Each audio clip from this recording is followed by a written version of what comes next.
에스더가 다시 왕 앞에서 말씀하며 왕의 발 아래 엎드려 아각 사람 하만이 유다인을 해하려 한 악한 꾀를 제거하기를 울며 구하니 왕이 에스더를 향하여 금규를 내미는지라 에스더가 일어나 왕 앞에 서서 이르되 왕이 만일 즐거워하시며 내가 왕의 목전에 은혜를 입었고 또 왕이 이 일을 좋게 여기시며 나를 좋게 보실진대 조서를 내리사 아각 사람 함므다다의 아들 하만이 왕의 각 지방에 있는 유다인을 진멸하려고 꾀하고 쓴 조서를 철회하소서.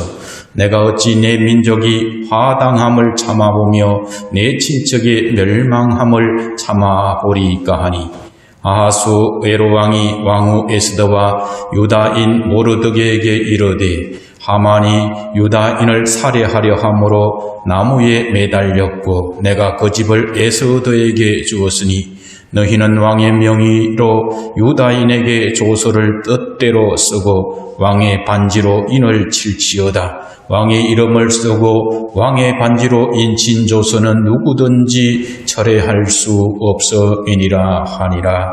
그때 시완을 곧 3월 23일에 왕의 서기관이 소집되고 모르드게가 시키는 대로 조서를 써서 인도로부터 구서까지 127지방 유다인과 대신과 지방관과 관원에게 전할세. 각 지방의 문자와 각 민족의 언어와 유다인의 문자와 언어로 쓰되 아하수에로 왕의 명의로 쓰고 왕의 반지로 인을 치고 그 조서를 욕졸들에게 붙여 전하게 하니 그들은 왕궁에서 길러서 왕의 일에 쓰는 준말을 타는 자들이라. 아멘.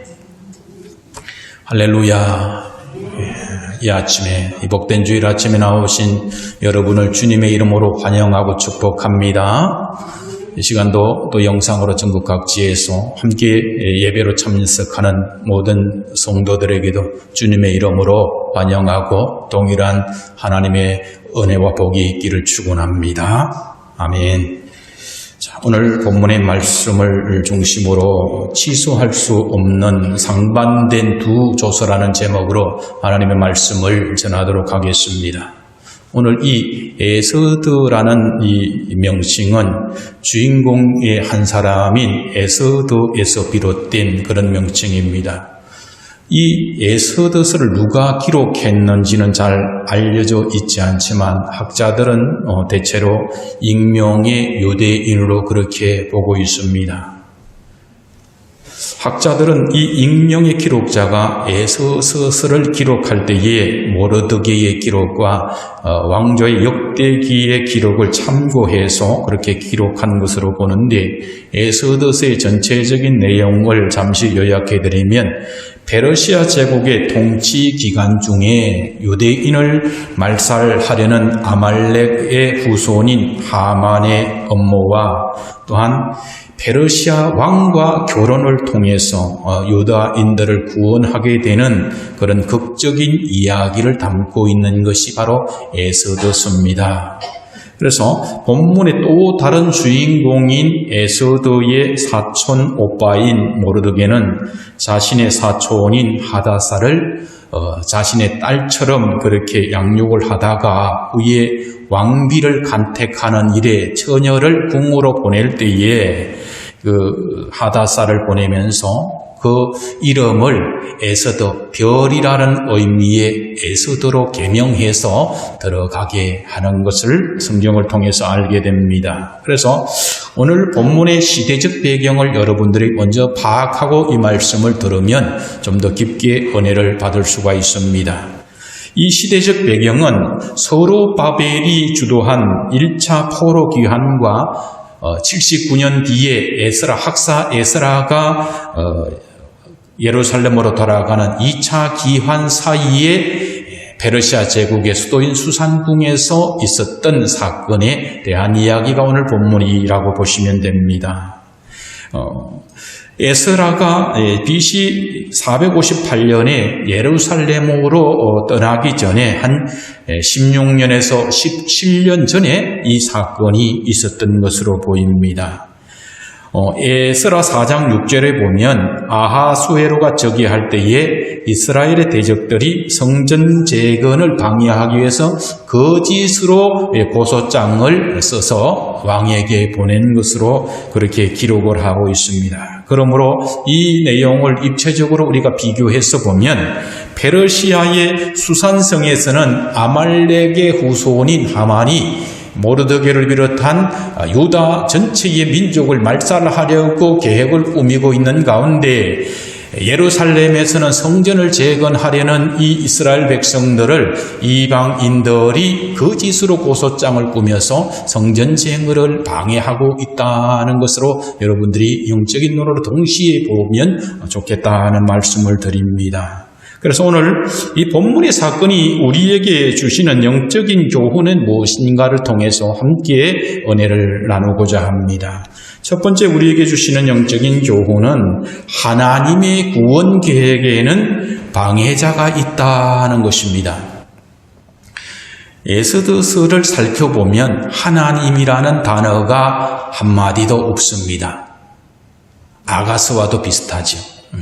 그럼에도 불구하고 에스더서에도 모든 사건의 배후에는 하나님께서 역사하시고 섭리하고 계신다는 것을 우리는 알게 되는 것입니다. 에스더서는 페르시아의 수산에 있는 이스라엘 자손 지파인 베냐민 지파의 한 사람인 모르드게가 역시 수산에 거주하고 있는 이방인인 아말렉 족속의 후손인 하만에게 절을 하지 않음으로 인해서, 무릎 꿇지 않음으로 인해서 모든 사건의 원인이 있는 것처럼 우리에게 지금 보여집니다. 그러나 그렇게만 본다면 나무를 보고 숲을 보지 못하는 결과를 가져오게 되는 것입니다. 부분적인 것은 맞는데 전체를 보지 못한다는 것입니다.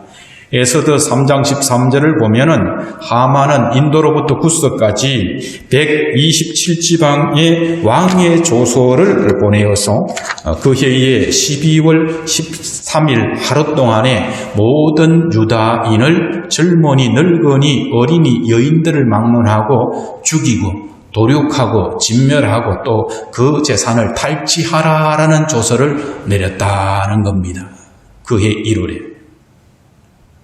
이제 페르시아 전역의 식민지를 비롯한 전역에 살고 있는 이 유다의 민족들은 풍전등화와 같은 그러한 운명에 놓여 있게 됩니다. 특별히 모르드게를 달기 위해서는 하만의 집에 무려 아파트 7층 높이보다 더 높은 장대를 세워서 나무를 세워서 거기에 모르드게를 처형대로 삼으려고 하만이 준비하고 있었던 것입니다. 이 상황은 매우 절망적인 상황이었습니다. 이 점에서 우리는 과연 하만은 누구인가에 대해서 먼저 살펴볼 필요가 있습니다. 그래야만이 이 싸움의 실체가 무엇인가를 알 수가 있는 겁니다. 우리는 에스더서에서 하만이 모르드게와 유다인들을 멸절시키려는 이 사건을 하나님의 구속사적인 관점에서 더 멀리, 더 깊게 보아야지 이 싸움의 시작과 실체를 알 수가 있습니다. 이 싸움의 시작은 에덴 동산에서 시작된 것입니다. 하나님의 백성, 즉 여자의 후손을 멸하려는 그 창세기 3장에서 이 싸움이 시작되고 있다는 겁니다. 뱀과 여자의 후손과의 싸움이 시작되어서 에덴 동산을 벗어나자마자 뱀의 영향을 받은 뱀의 후손인 그 가인이 동생 아벨을 쳐 죽이는 데서부터 싸움은 시작되고 있는 것입니다. 그래서 이 하나님의 백성을 진멸하려는 이 하만은 바로 사탄의 대리자로서 또 이를 대항해서 싸우는 모르드게는 하나님의 대리자로서 등장하고 있다는 것을 여러분들이 파악하고 말씀을 보아야 됩니다. 그렇기 때문에 성경은 하만을 유다인의 대적 하만이라고 칭하고 있고 모르드게는 유다인 모르드게라고 부르고 있음을 우리는 주목해서 읽어야 합니다. 성경은 하만의 신분을 아각 사람 하만이라고 5번이나 더 언급하고 있는데 여기에 우리의 관심을 기울일 필요가 있는 겁니다. 하만의 조상으로 언급되는 이 아각은 어떤 사람입니까? 사무엘상 15장 9절에 의하면 아각은 하나님께서 사울에게 진멸하라고 명하셨음에도 불구하고 사울 왕이 자신의 임의대로 살려준 아말렉 족속의 왕이 바로 아각입니다. 하나님께서 왜 이 사울에게 아말렉의 왕 아각을 진멸하라고 그렇게 명령하셨을까요? 출애굽기에 17장 16절에 보면 여호와께서 맹세하시기를 여호와가 아말렉으로 더불어 대대로 싸우리라는 그런 말씀이 있습니다. 왜냐하면 하나님의 구원 계획을 위해서 이스라엘 백성들이 출애굽하여 가나안 땅으로 들어가는 그 길목에서 아말렉 족속들이 이스라엘 백성들의 진군을 막기 위해서 그들을 공격했기 때문에 그렇습니다. 그래서 이 르비딤에서 벌어진 이 싸움에서 모세가 산 위에 올라가서 손을 들어 기도하는데 손을 들어서 기도하면은 여호수아가 이기고 손이 지쳐서 내려가면 아말렉이 이기는 그런 일들이 벌어졌다고 성경은 말씀하고 있습니다. 그래서 옆에 있던 아론과 홀이 모세를 앉게 하고 좌우에 돌을 받쳐서 손을 잡아 줌으로 끝까지 싸워서 이스라엘 백성들이 여호수아를 비롯한 이스라엘의 군사들이 아말렉 족속을 이겼다라고 성경은 기록하고 있는 것입니다. 그래서 지금 이 세월이 흘러서 이 아말렉과 이스라엘의 대결은 하만과 모르드게의 생사의 대결로 계속되고 있는 겁니다. 에서도 2장 5절에는 모르드게는 사울왕과 같은 베냐민 지파 사람이고 사울왕의 아버지 기스의 정손이라고 성경은 기록하고 있습니다. 그래서 사울왕은 아말렉을 진멸하라는 그러한 하나님의 명령을 따르지 않고 왕을 자기 임의대로 살리고 살진 양과 소를 살려두었습니다. 그러고도 변명하기를 내가 하나님께 제사하기 위해서 이 양과 소를 남겨주었다라고 변명을 하고 있을 때에 사무엘은 이렇게 말합니다. 여호와께서 번제와 다른 제사를 그의 목소리를 청종하는 것을 좋아하심같이 좋아하시겠나이까? 순종이 제사보다 낫고 듣는 것이 수장의 기름보다 나았다라고 이렇게 책망을 하고 있습니다. 그래서 사무엘 시대에 사울이 순종하지 않음으로 인해서 훗날 아각의 후손인 하만에 의해서 유다 백성들은 전멸의 위기를 맞게 되는 것입니다. 그러나 하나님께서 개입하셔서 이 사울의 자손인 모르드게를 통해서 아말렉 족속과 대결하여 그들은 진멸되게 되는 것입니다. 여기서 우리가 역사의 가정을 해본다면은 만일 유다인들을 진멸하려던 이 하만의 업무가 하나님의 개입으로 인해서 반전되지 않고 하만의 계획대로 페르시아 제국 전역에 있는 유다 민족들이 말살을 당했다면 역사는 어떻게 진행되는가라는 것입니다. 2차로 에스라, 3차로 느헤미야를 통해서 포로 귀환이 되고 또한 예루살렘 성전에 건립된 이후에 성전의 예배 문화를 확립하고 성벽을 재건하는 그러한 역사도 이루어질 수가 없는 것입니다. 페르시아 제국의 지배하에 있던 127지방에 흩어져 살고 있던 이스라엘 백성들과 예루살렘에 귀환했던 1차의 귀환민들조차도 다 몰살당할 수밖에 없는 그 조서가 바로 하만의 조서다라는 것입니다. 그렇게 되었다면 다윗의 후손을 통해서 예수 그리스도를 보내어서 모든 천하 만민을 구원하려는 하나님의 구원 계획은 무산되고 말게 되는 것입니다. 그래서 요한복음 4장 22절에 보면 이는 구원이 유다인에게서 남이니라 하신 대로 메시아를 보내서 천하 만민을 구속하는 그 구속의 성취가 원천적으로 이루어질 수 없게 되는 것입니다. 두 번째로는 모르드게가 하만에게 무릎 꿇지도 아니하고 절하지도 아니한 이유가 무엇인가를 다시 한번 생각해 볼 필요가 있습니다. 하나님은 신명기 25장 19절에서 이렇게 말씀하십니다. 그러므로 내 하나님 여호와께서 내게 기업으로 주어 차지하게 하시는 땅에서 내 하나님 여호와께서 사방에 있는 모든 적군으로부터 내게 안식을 주실 때는 너는 천하에서 아말렉에 대한 기억을 지워버리라. 너는 잊지 말지니라. 그렇게 말씀하고 있습니다. 천하에서 아말렉 이름을 기억하지 못하도록 완전히 없애버리라는 것은 이들을 남겨두지 말라는 의미입니다. 그래서 에스더 3장 4절에 의하면 왕의 신하들이 모르드게에게 말합니다. 날마다 건하되 모르드게가 듣지 아니하고 자기는 유다인임을 구하였더니 합니다. 내가 저 사람이 총리지만은 저 사람에게 무릎 꿇지 않고 절하지 않는 이유는 내가 유다인이기 때문에 그렇다는 거예요. 하나님의 명령에 저들의 이름을 도말하라고 했는데 내가 그를 위해서 절을 할 수 없다는 의미입니다. 왜 굳이 사람에게 절을 하지 않았는가? 당시의 하만을 우상시했기 때문에 그런 것입니다. 그래서 이러한 이유 때문에 1차에 포로로 잡혀갔던 다니엘과 세 친구들도 그런 우상에게는 절을 하지 않았던 것입니다. 현대를 사는 우리들이 보기에는 이 민족의 위기를 초래한 모르드게는 좀 과도한 사람처럼 보여질 수가 있습니다. 그렇죠. 절 한번 하면은 이 유다 민족들이 위기를 당하지 않을 텐데 그렇게 뻣뻣하고 꼿꼿하게 절도 않고 무릎도 하나 안 꿇는 것으로 인해서 자기 민족에게 위험을 초래한 그 잘못이 있는 것이 아닌가라고 우리가 생각해 볼 수가 있습니다. 홍해 앞에서 죽음의 위기를 만나자 모세를 원망했던 그러한 출애굽의 백성들처럼 아마도 여기에 수산에 있었던 그 많은 유다 민족들도 모르드게를 인해서 죽음의 위기를 맞아 그를 원망하고 어떤 욕을 했을 수도 있을 것 같습니다. 지금 우리 시대에도 마찬가지입니다. 코로나 시대를 맞아서 예배를 사수하는 교회들에게 기독교인들조차도 어떻게 비난하는 것을 보게 되는 겁니다. 예배 몇 번 양보하고 비대면으로 예배 드리면 되지 왜 꼭 굳이 그렇게 뉴스에 나고 욕을 먹으면서까지 예배를 사수하느냐?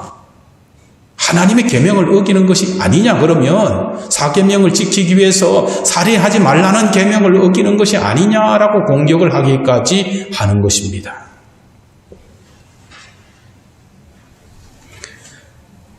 그러나 대면 예배 때문에 그것을 강행하는 교회로 인해서 기독교의 이미지가 아주 치명적으로 상처를 받은 것은 어떻게 회복할 것인가? 라고 그렇게 그러한 논리로 공격을 하고 있는 분들도 봅니다. 그러나 우리가 분명히 알아야 될 것은 종교를 불교, 기독교 어떤 종교를 다 포함해서도 이 예배와 관련해서 코로나가 문제된 것은 8.3%밖에 안 된다는 거예요. 나머지 92%는 회사라든지 음식점이라든지 지인들과의 모임에서 그렇게 생겨났다는 거예요. 그것을 차지하고더라도 기독교의 예배는 어떠한 것으로 이미지를 좋게 하기 위해서 예배를 양보할 수 있는 것이 아니다는 거예요. 예배는 최후의 보루고 생명과 같은 것이 생명을 잃어버리면 예배를 잃어버리면 모든 것을 다 잃어버리는 것입니다.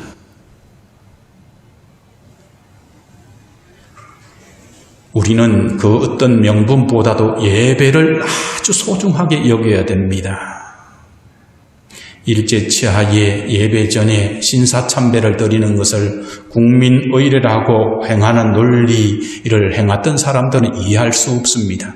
모르드게가 왜 굳이 절 한번 하면 될 것을 온 민족이 몰살당할 그를 위기를 초래했느냐라고 비판하는 사람들은 이 예배에 대해서 이해하지를 못합니다. 하나님의 뜻이 어디에 있는가를.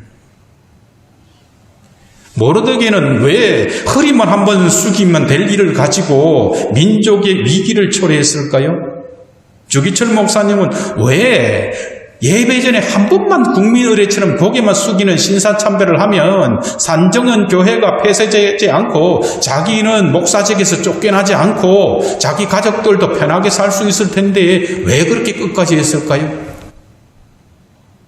석방을 시켜주면 지나가면서 택시 안에서 산사를 향해서 그냥 고개만 좀 이렇게 돌려주면 신사참배로 인정해 주겠다는 일본 경찰의 회유에도 불구하고 그는 끝까지 그 회유에 넘어가지 않았을까요? 그것은 예배를 목숨보다 소중하게 여기지 않은 사람들은 이해하지 못하는 겁니다. 예배를 드리되 하나님이 받으시는 아벨의 예배와 하나님이 미워하시는 가인의 예배를 분별하지 못하는 사람들은 예배의 참된 소중함을 알지 못하는 거예요.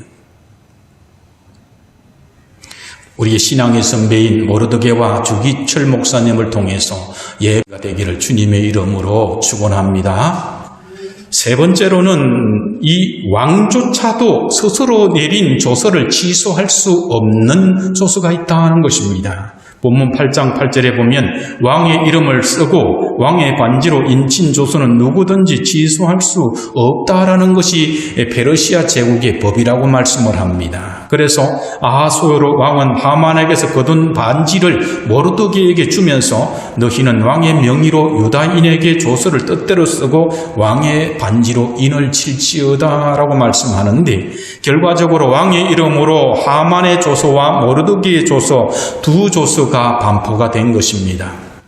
하만의 조서는 유다인을 죽이라는 것이고 모르드게의 조서는 유다인을 살리라는 조서인 겁니다. 8장 3절을 보면은 에스더가 다시 왕의 앞에서 말씀하며 왕의 발 아래 엎드려 아각 사람 하만이 유다인을 해하려 한 악한 꾀를 제하기를 울며 구하니 그렇게 간청을 울면서 그렇게 했지만 왕은 왕의 이름을 쓰고 왕의 반지로 인친 조서는 누구든지 취소할 수 없습니다 라고 말하고 있는 겁니다. 왕조차도 스스로 취소할 수 없는 법이 있다는 거예요. 그러므로 이 시점에서 우리는 이 세상 나라의 제국인 페르시아의 제국 아하수에로 왕이 내린 조서도 이렇게 권위가 있고 함부로 취소할 수 없다면 천지를 말씀으로 창조하신 하나님의 명령은 그 어떤 권위로도 취소할 수 없다라는 것을 알게 됩니다. 하나님께서 에덴 동산에서 처음으로 내린 조서는 선악과를 네가 먹는 날에는 정령 죽으리라, 반드시 죽으리라는 명령입니다. 이 조서는 하나님조차도 취소할 수 없는 것입니다. 그로 인해서 하나님은 선악과를 먹은 백성들을 살리기 위해서 자기의 독생자를 대속의 제물로 내어주시고 내가 믿으면 살리라라는 새로운 언약의 조서를 내려주신 것입니다. 그러나 우리는 이 두 조서를 이해하는 데 있어서 좀 더 깊은 단계로 나아가야 됩니다. 성령님께서는 우리가 아하수에로 왕의 취소할 수 없는 두 조서를 통해서 하나님의 두 언약인 옛 언약과 새 언약을 보기를 원하고 계신다는 것입니다. 하나님이 한번 말씀하신 율법에 대해서 사도 바울은 그런즉 우리가 믿음으로 말미암아 율법을 폐하느뇨 그럴 수 없느니라고 말씀을 합니다. 예수님은 나는 율법을 폐하러 온 것이 아니요 완전하게 하려 왔다라고 말씀을 하셨습니다. 그런 점에서 율법은 모든 사람을 정죄해서 죽이는 하만의 조서와도 같은 것입니다. 죽음의 위기에 있는 모든 자들에게 모르드게의 조서와 같은 살리라 하는 조서, 즉 새로운 언약의 복음이 이 시대에 우리에게 반포된 것입니다. 네 번째로는 준말을 타고 왕의 조서를 전하는 자들이 있어야 한다는 것입니다. 에스더 왕 위에 동족을 구원하기 위한 청원에 따라서 하만의 계략은 무산됐습니다. 하만이 모르드게를 죽이고자 장대를 준비했던 그 장대에 자기가 처형당하는 그러한 처지가 되어버렸습니다. 그럼에도 불구하고 하만이 유다인들을 죽이려는 조서는 여전히 유효한 것입니다. 그래서 에스더는 왕에게 하만의 악한 꾀를 제거하기를 그렇게 구합니다. 그래서 아하수에로 왕은 유다인들을 살리라는 새로운 조서를 작성하라고 그렇게 명령을 내렸습니다. 왕의 명령에 따라서 모르드게가 서기관들을 소집해서 새로운 조서를 반포했습니다. 그러나 이 조서가 효력을 미치기 위해서는 인도로부터 구서까지 무려 127도에까지 이 조서가 전파되어야지, 전해져야지 효력이 있는 겁니다. 에스더 8장 14절을 우리 함께 읽어보겠습니다. 에스더 8장 14절입니다. 시작. 왕의 어명이 매우 급함에 역졸이 왕의 일에 쓰는 준말을 타고 빨리 나가고 그 조서가 도성 수산에도 반포되니라. 아멘. 도성 수산에는 가깝기 때문에 적시로 당일에 이 조서가 반포될 수가 있습니다. 그러나 페르시아 제국 인도로부터 구스 아프리카 애굽 지역까지 127도의 지배 그 나라의 어떤 각 지방 도에까지 이 조서가 반포되는 데는 기간이 필요한 겁니다. 역사가 헤로도투스에 의하면 당시 페르시아 전역에 문서가 전달되기 위해서는 무려 3개월의 기간이 소요되었다고 합니다. 엄청난 넓은 대제국이기 때문에 그렇습니다. 과거 하만이 유다인을 멸절하기 위해서 조서를 발행하기 위해 서기관들을 소집한 시기가 바로 1월이었습니다. 그리고 그때에 확정된 날짜가 12월 13일 당해의 겨울에 12월 13일에 전 제국의 유다인들을 다 남녀노소 어린아이 할 것 없이 다 죽이라는 조서가 내려졌던 겁니다. 그런데 이제 70일 후에 3월 23일 모르드게의 조서가 새롭게 반포되어서 지금 페르시아 전역으로 조서가 지금 달려가고 있는 겁니다. 그럼에도 불구하고 모르드게의 조서의 발행이 3월 23일임을 감안할 때에 12월 23일 그 조서가 효력을 발휘하는 그 날까지는 9개월의 기간이 있는 겁니다. 3개월 동안 가고도 6개월의 여유가 충분히 있음에도 불구하고 오늘 에스더서의 기록자는 본문에서 하만의 조서를 전달할 당시에 하만의 조서가 내릴 때는 급함에라는 단어를 썼는데 모르드게의 조서가 전하여질 때는 매우 급함에라는 표현을 써서 역졸들이 더욱 긴급하게 왕의 업무를 볼 때 타는 말들을 준말을 타고 페르시아 전역으로 달려가고 있음을 성경은 기록하고 있습니다. 하만의 조서가 우리로 말하면 일반 등기라 그러면 모르드게의 이 조서는 좀 빠른 등기로 당일 아니면 다음 날 도착할 수 있는 정도의 그러한 빠른 속도로 지금 조서가 전달되고 있다라는 것입니다.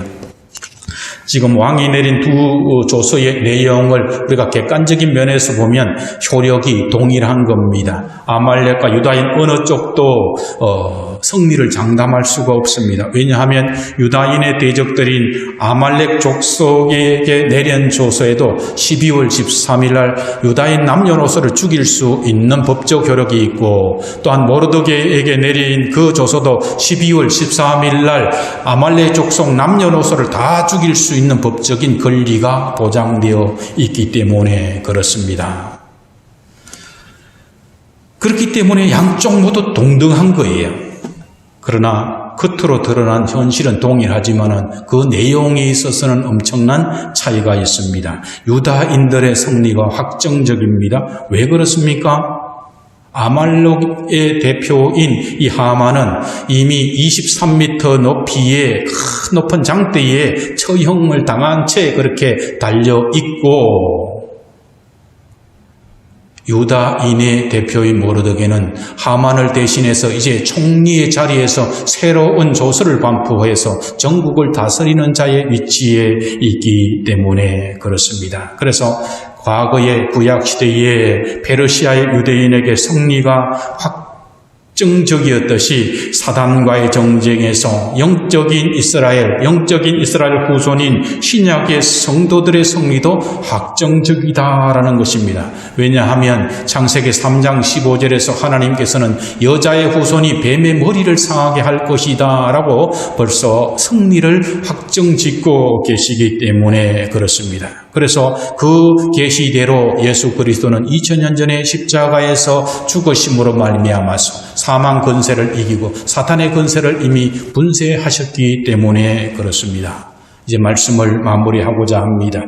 에서더 8장 13절 14절을 보면은 이 조서 초본을 각도에 전하고 각 민족에게 반포하고라고 하면서 왕의 어명이 매우 급함에 역절이 왕의 일에 쓰는 준말을 타고 빨리 나가고 그 조서가 도성수산에도 반포되니라고 합니다. 사랑하는 성도 여러분, 페르시아 왕의 어명만이 지금 급한 것이 아니라 우리의 왕 대신 예수 그리스도의 어명이 더 급함을 여러분들이 알게 되기를 원합니다. 사도행전 1장 8절에 성령이 너희에게 임하시면 모든 족속들에게 땅끝까지 이 복음의 소식을 전하라는 거예요. 두 번째에 살리는 이 조서를 빨리 전해서 이 복음이 효과가 나타나도록 전하라는 것이 바로 예수 그리스도의 가장 급하고 시급한 그러한 명령이 되는 것입니다. 성경의 마지막 책인 요한계시록 19장 11절에 보면은 불꽃 같은 눈을 가지신 어린 양 되시는 예수 그리스도께서 정장하고 있습니다. 또 내가 하늘이 열린 것을 보니 보라 백마와 탄자가 있으니 그 이름은 충신과 진실이라 그가 공의로 심판하며 싸우더라라고 우리의 왕이 타시는 준말을 등장시키고 있습니다. 그리고 또 이어지는 말씀 13절과 14절에 보면은 또 그가 피 뿌린 옷을 입었는데 그 이름은 하나님의 말씀이라 칭하더라. 하늘에 있는 군대들이 희고 깨끗한 세마포 옷을 입고 백마를 타고 그를 따르더라고 이렇게 복음을 전하는 그리스도인들 성도들의 모습을 백마를 타고 따르는 그러한 모습으로 사도 요한은 표현하고 있습니다. 이 점에서 우리는 성경에 기록된 하나님의 군대를 살펴보기를 원합니다. 출애굽기 7장 4절에 보면 하나님은 내 군대 내 백성 이스라엘 자손을 그 땅에서 인도하여 낼지라고 하면서 출애굽할 때에 하나님은 이스라엘 백성들을 나의 군대라고 말씀하고 있습니다. 출애굽기 12장 41절에 430년이 마치는 그날에 여호와의 군대가 다 애굽 땅에서 나왔은즉 이라고 표현하고 있습니다. 당시에 군사훈련도 전혀 받지 않은 오합지졸 같은 그들이 출애굽할 때에 하나님은 그들을 뭐라고 말씀해요? 여호와의 군대다라고 말씀하고 있습니다. 그럼에도 불구하고 이들이 가나안 땅에 들어가서 우상을 하나님과 겸하여 섬기다가 결국은 바벨론의 포로로 잡혀갔을 때에 에스겔 선지자를 통하여 하나님은 그들의 모습을 무엇으로 보고 있습니까? 마른 뼈처럼 보고 있습니다. 뼈가 이리저리 흩어져 있는 그 가운데 에스겔 선지자가 말씀을 대언하여 뼈들아 하고 했을 때에 말씀을 대언하니까 그 뼈들이 달라붙었습니다. 그리고 뼈에 살이 붙었습니다. 힘줄이 붙었습니다. 가죽이 붙었습니다. 그럼에도 불구하고 그것은 아무 소용이 없을 때에 하나님께서 에스겔에게 생기야 들어가라 했을 때 생기를 들어가라고 명하니까 그 뼈들이 일어나서 무엇이 됩니까? 생기가 그들에게 들어가며 그들이 곧 살아 일어나서 서는데 극히 큰 군대더라 말씀하고 있는 거예요. 마른 뼈와 같은 그러한 이스라엘 백성들이 이제는 다시 말씀으로 소생을 해서 이스라엘의 큰 군대로 그렇게 세워져 갈 것이다 라는 것을 에스겔 37장 10절에 말씀하고 있는 겁니다. 그래서 우리는 에스겔의 환상에서 흩어진 마른 뼈들이 살아나서 군대가 되는 것을 보았습니다. 마찬가지로 주님은 우리는 마른 뼈 같은 우리가 단순히 성령으로 구원받는 것에 머물지 아니하고 그리스도의 군대로 자라나기를 원하고 계십니다. 이스라엘 백성들처럼 교회도 군대로 부름받은 사람들임을 여러분들이 기억하시기를 바랍니다. 디모데후서 2장 3절에서 바울은 디모데에게 내가 그리스도 예수의 좋은 병사로 나와 함께 고난을 받으라 그렇게 말씀하고 있습니다. 요한계시록 12장 7절에 보면 하늘에 전쟁이 있으니 미가엘과 그의 사자들이 용으로 더불어 싸울세 용과 그의 사자들로 싸우나라고 하는데 요한계시록 19장 15절에는 그의 입에서 예리한 검이 나오니 그것으로 만국을 치겠고 친히 그들을 철장으로 다스리며 라고 말씀합니다. 하늘의 군대에는 입에서 나오는 예리한 검이 무기입니다. 입에서 나가는 예리한 검이 뭡니까? 성령의 검, 성령을 통해서 나오는 복음의 말씀이 바로 예리한 검입니다. 이 예리한 검을 가지고 사탄의 군대, 용의 군대와 싸우게 되는 겁니다. 그래서 강단에서도 정말로 예리한 하나님의 십자가 복음의 말씀만이 선포될 때에 이 전쟁이 승리할 수가 있게 되는 것입니다. 십자가 복음의 말씀이 가장 강력한 무기가 되는 겁니다. 성도는 왕의 준말을 타고 복음을 전하는 그리스도의 군대임을 여러분들이 기억하시기를 바랍니다. 페르시아 제국의 아하수에로 왕의 조서를 전하기 위해서 달려가는 그러한 전령들이 있었기 때문에 유다인들은 살아남을 수가 있었습니다. 마찬가지로 예수의 복음이 우리에게 전하여져서 우리도 그와 같이 살게 된 것입니다. 이제 우리도 하나님의 조서가 되는 이 복음의 십자가의 복음을 전하는 그러한 사명이 있는 왕의 준말을 타고 달려가는 그리스도의 사명자임을 여러분들이 기억하시기를 바랍니다. 성경에는 1달란트, 2달란트, 5달란트 받은 자에 대해서 우리에게 소개하고 있습니다. 그런데 이 5달란트, 2달란트 받은 자는 자기의 사명을 다했지만 1달란트 받은 자는 항상 땅에 묻어둠으로 결국은 지옥으로 가게 되었음을 성경은 우리에게 교훈하고 있습니다. 여러분들, 우리가 받은 이 복음의 이 조서를 달려가는 이것은 우리가 생각하는 어떤 400계주와 같은 것입니다. 우리가 받은 복음의 이 말씀을 1.1억이라도 더하거나 빼지 아니하고 이 복음의 구간을 달려서 다음 세대에게 전해야 되는 겁니다. 만약에 이것을 전하지 않고 복음의 바탕을 떨어뜨린다면 다음 사람은 이 복음의 구간을 갈 수가 없는 것이 바로 복음의 구간이 되는 겁니다. 내가 맡은 구간을, 내가 맡은 책임을, 내가 맡은 교회, 내가 맡은 영천, 내가 맡은 가족들에게 이 복음의 바톤을 전하여 주지 않으면 다음 주다도 결국은 실패하게 되게 되는 것입니다. 그러므로 여러분들이 맡은 이 복음의 조서의 전령의 역할을 사명을 잘 감당하는 주님의 그런 귀한 사명자들이 되기를 주님의 이름으로 축원합니다. 기도하겠습니다. 하나님 아버지, 그 크신 은혜를 감사합니다. 죽음의 사형 언도를 받은 페르시아의 유다 민족들을 향해서 새로운 모르드기의 조서가 반포된 것처럼 아버지 하나님 처음 말씀 앞에 선악과를 먹으면 정령 죽으리라는 그 앞에 살아날 자가 없었을 때 예수 그리스도께서 십자가의 대속의 제물이 되셨으므로 우리의 죄가 사해지고 우리에게 구원의 길이 열렸음을 아버지 전하는 왕의 준말을 타고 달려가는 역할이 우리에게 주어졌음을 말씀을 통해서 주시니 감사합니다. 이 사명에 1달란트 받은 자처럼 게으르지 아니하고 2달란트 받았던 5달란트 받았던 그 분량이 어떠하든 내 가정에서, 내 직장에서, 또한 이 영천 지역에서 내가 주어진 살고 있는 그 땅에서 이 복음의 소식을 조서를 반포하는 일에 게으르지 아니하는 사랑하는 주의 성도들이 되도록 성령님 주장하여 주옵소서. 감사하며 우리 주 예수 그리스도의 이름으로 감사하며 기도드리옵나이다. 아멘.